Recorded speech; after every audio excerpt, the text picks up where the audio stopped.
Actually, yesterday I was telling our Debbie, I was telling her, she was asking all the questions. Because, you see, the moment I feel somebody is close, I laugh at them when they ask questions. Have you seen the teacher in me answering any question? In the initial level, I always answer.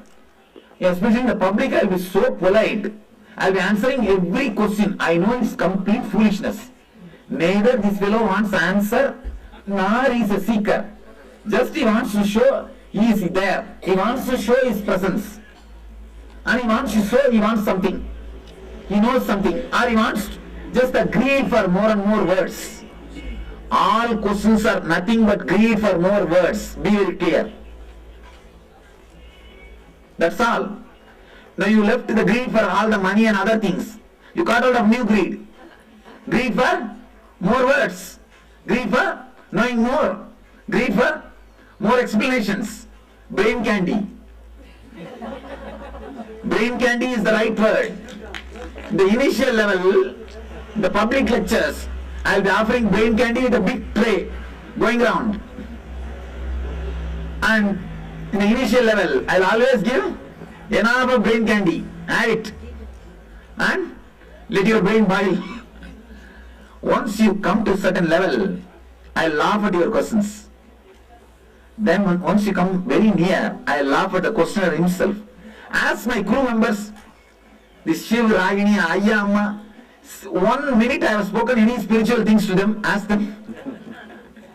Single thing, I have spoken anything called spiritual to them, ask them. Talk to them. All they will have is few firings. That's a beautiful story. Let me narrate this story. Actually, the more they became intimate, the less I will speak about spirituality to them. More they became intimate, the less I will speak about spirituality to them. And I will never answer any questions. She is trying last 2 years to get one answer from me. Swamiji, am I connected to you in past life? Last 2 years, at least some 300, 400 times he has asked that question. I'll just smile. I'll tell you when time comes. I'll tell you when time comes. Now he became tired, he stopped asking that. Nowadays he stopped asking that question. But if an onlooker asks, I'll give a detailed answer. If Debbie asks that question, I'll be answering half an hour. That same question. But if he asks, I'll laugh. Hey, take care, do the work, go on. There's a beautiful story. Vivekananda was sitting on the bank of Ganges and enjoying the hookah. He was enjoying the hookah. One modern youngster, the half-baked fellows, there are so many. The half-baked modern day youngster, one fellow came. That guy asked Vivekananda, Swamiji, I like you just because of your modern views. You are so logical, so scientific. I just hate this nonsense, taking bath in Ganga and putting this bhasma, doing all this Gayatri, all these foolish things. I just hate all this nonsense. And I like you because you are very scientific. You are a revolutionary master. That's why I love you. I respect you. Vivekananda says, fool, idiot. Who said taking bath in Ganga is superstition? Every day I take bath in Ganga. Every day I do Gayatri. Idiot, you think just because after reading 2-3 pages of Western philosophy, you got everything, you know everything. And he says, like a donkey munching the pepper, you just ate 2-3 peppers, that also is not digested. 2-3 peppers of Western philosophy, in slang Bengali says, just like how donkey eats the pepper, same way, you donkey, you are eaten 2-3 Western philosophy peppers, and that also you are not digested. And you think you know everything. And you have the courage to say taking bath in Ganga is superstition. How dare you do this? He fires him. That fellow gets a shock of his life and runs away. He escapes and goes out and criticizes. He goes away. What type of Swami he is? Reading his book, I thought he is a very intelligent person. Seeing him only, I understand he is a same old fool, like all other Swamis. He went away. Next guy comes. very elderly Pandit, egoistic, well read in philosophy, knows all the Shastras, comes there. Swami, I come to see you. I am a Pandit, Mahabhadhyaya. Every day I take bath in Ganga and do Gayatri. For last 30 years, I am doing this. I am a Pandit. I have come to see you. Then, Pandit means actually a spiritual person in Sanskrit. In colloquial way, it is considered as a spiritual person. Pandit is like a Swami word. The word, the literal meaning is the person who is knowledgeable, but in a casual way it is used as a spiritual saint. Then Vivekananda asks, how do you call yourself as Pandit? How can you say yourself as Pandit, a spiritual person? He says, what? I take bath in Ganga and do Gayatri for last 30 years. Not even one day I missed it. Vivekananda says, oh, just by taking bath in Ganga, if you will become a liberated, enlightened person, if you will become a great spiritual person, then all the fishes in the Ganga are the first great souls. They are the great gods. They are the liberated ones. Then they are the great enlightened masters. Let us catch all of them and start worshipping. Let's catch all the fishes in Ganga and start worshipping. He bangs him, fires him. Fellow gets a shock and runs away. And he starts saying what type of Swami he is. And he is teaching all wrong things. You should teach taking bath in Ganga and doing Gayatri and all these things. That fellow runs away. One disciple was sitting at his feet. She was pressing his feet. He was enjoying the hookah, she was pressing his feet. She got confused. She asked, what is this master? For that young guy, you gave one type of teaching. And taking bath in Ganga is a great thing, that is a spiritual practice, you will be liberated and all those things. When this old Pandit came, for him you are teaching something else. Your idea is different. What are you doing? What is this? What you are teaching? Then Vivekananda just laughs. What I said for that young guy is for that young fellow. What I said for this old guy, Pandit, is for this old fellow. For you, press my feet and keep quiet. That is for you. Keep quiet and press my feet. That is for you. That's all. Nothing else. And she gets the shock of her life and she just does, yes, okay, master. So the teachings vary from person to person. You can't say the same thing, give the same thing to everybody.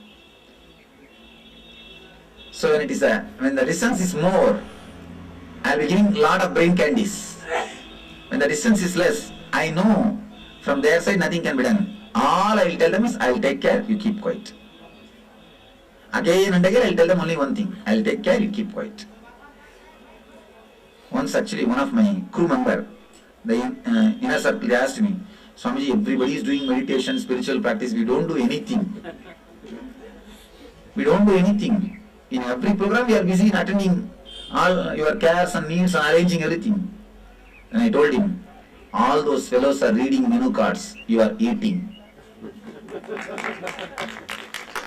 If you want, you can also go and sit there and read menu card. But you are eating. When you are eating, why do you think that I am not reading menu card? Reading menu card is not necessary. It is for them. You simply eat. All of you understood yesterday about the Dianetics. Hope you understood. The life, the aim of the whole energy, life happening is to achieve eternal bliss, Nityananda. You are already Nityananda, you are Nityananda. But there are some engrams again and again makes you feel that you are not Nityananda. The moment you say, I am Nityananda, some thoughts will raise in your mind. Oh, how can you say I am Nityananda? I have knee pain, I have back pain, I suffer with my wife, I am addicted to drinks. How can you say I am Nityananda? Whatever says Whatever tries to prove that you are not Nityananda, write down all those engrams.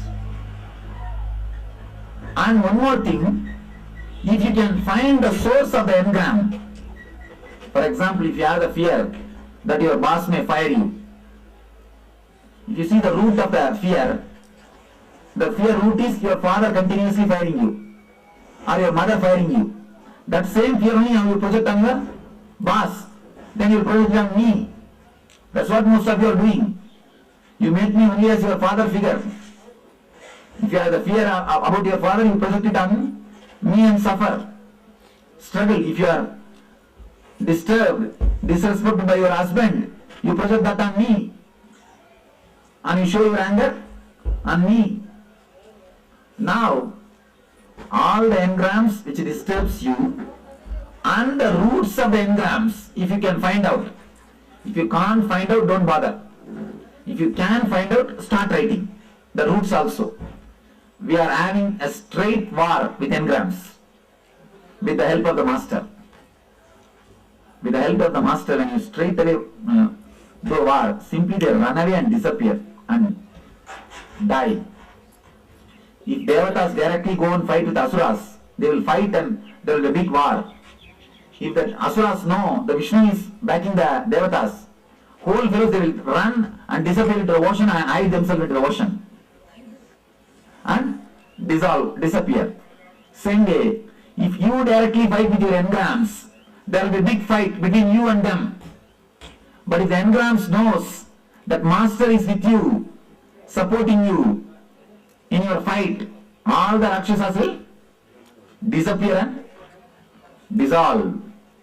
So understand, whatever engram, whatever your idea of I am male, I am female, or I am body, even if these things are disturbing you, right? The whole thing, whatever engrams makes you feel that you are not eternal bliss, Nityananda, whatever engrams disturbs you, write all of them. And if you can trace their root, trace it and write. One more thing, if you are writing, in between suddenly, you would have written some third problem, like a problem 1, problem 2, problem 3, problem 4. And the roots of the problem 5, 6, 7, something like that. Suddenly you will remember the root of the third problem. You can write down, no problem.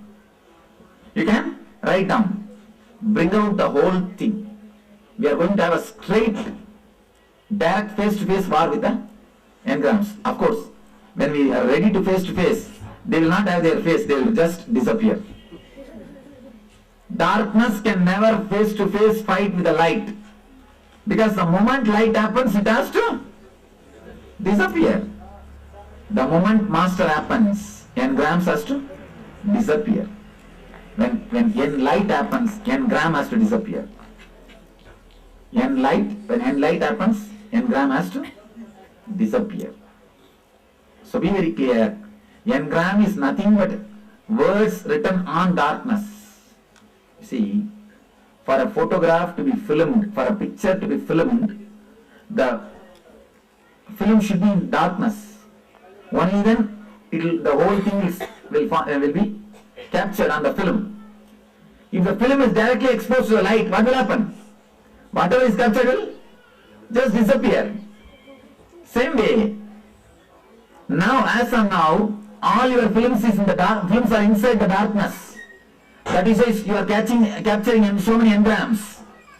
I am exposing the whole thing to light, light.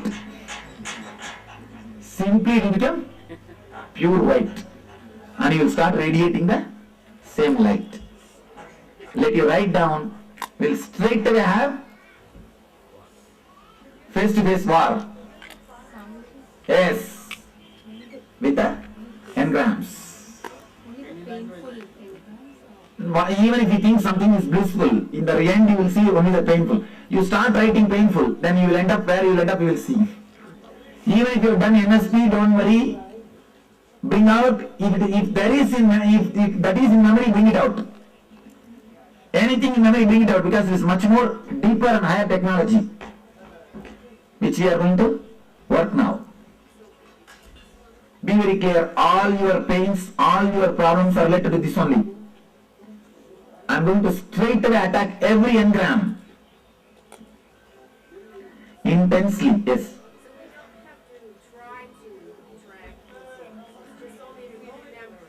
You just remember and write. You can do one thing, not by memory, you remember and leave the whole incident. Relive the whole incident and write pen down. Only then you will write maximum data. Please write maximum possible data. If you remember, one smell was there in that room, there was one chapel, 2-3 clothes hanging, I was seeing this scene. Write everything. Don't miss even a single line. If you can bring more and more data out, go into that same mood, same scene and write down. Data is for the roots. Huh? The data is for the roots. Engram and root. Write both. See, engram and root. For both you write the roots. Whatever data you can collect. Actually, roots only will have data. Engram as such will not have directly data. It will be only information. Now you are all working, preparing the route path for the Ganga to flow in you. You are asking every devatas by doing tapasya, please can you give way, can you give way? There are so many hills inside you which will not allow the Ganga to flow. Now you are requesting all of them to give way for the Ganga to flow. Then the Guru will release the Ganga. Before that, it can't be released.